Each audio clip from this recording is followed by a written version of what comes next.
Hello children, I'm going to read you a story called Little Red Riding Hood. I'm sure you all heard it before, but it is a classic tale. Once upon a time, there was a little girl called Robin Hood. She always wore a bright red cloak with a bright red hood. I love my cloak. She lived with her mother in a cottage on the edge of some deep, dark woods. One day, Little Red Riding Hood's mother gave her a pot of Brussels sprout soup. "Take this to your grandmother on the other side of the woods," she said. "But remember the rules of the woods." "I promise," said Little Red Riding Hood, and off she went. Skippity, skippity, skip. Skippity, skippity, skip. "Oh, what a lovely day," said Little Red Riding Hood. "Good morning, Little Red," called the woodcutter. "Good morning, woodcutter," called Little Red Riding Hood. Oh, somebody else is listening. Little Red Riding Hood walked deeper and deeper into the deep, dark woods. It grew darker and darker, so Little Red Riding Hood didn't see the wolf waiting for her on the path. And the wolf didn't see Little Red Riding Hood either. Little Red Riding Hood stumbled straight into the wolf. "Ow! Arr! Oof!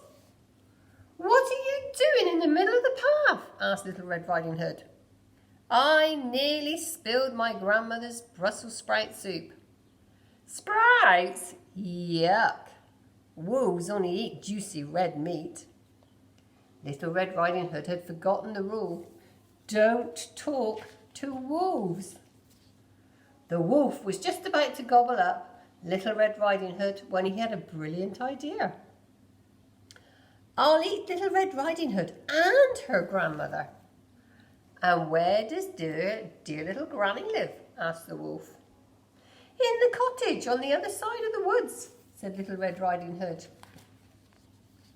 The wolf raced to the cottage and knocked on the door. Tap, tap, tap. "Come in," called Grandmother. The wolf leapt into the room and gobbled up Little Red Riding Hood's grandmother in 2 seconds flat. Bony, but not bad. Then he pulled on her cap, jumped into bed, and waited for Little Red Riding Hood. Soon there was a knock at the door. Tap, tap, tap. "Come in," snarled the wolf as softly as he could. Little Red Riding Hood looked at her grandmother and then looked again. "Oh, Granny, what big ears you have." "All the better to hear you with." "Oh, Granny, what big eyes you have." "All the better to see you with." "Oh, Granny, what big teeth you have."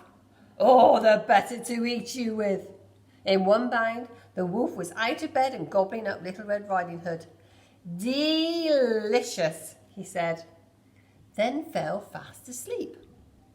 As he slept, he snored very loudly.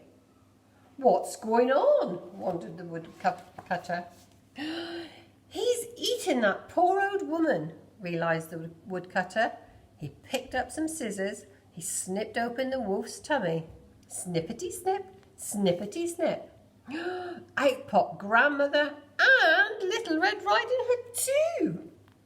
Quick as a flash, Little Red Riding Hood picked up some stones and piled them into the wolf's tummy. When the wolf woke up, he tried to sneak out of the door.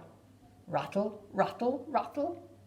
But the stones rattled and rattled inside him.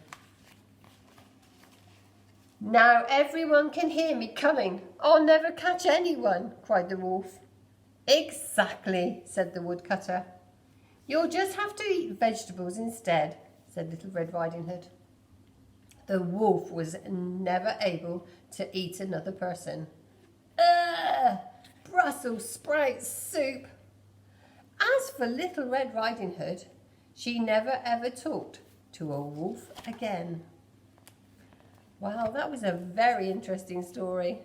I hope you enjoyed it, and I'll look forward to speaking to you soon. Bye!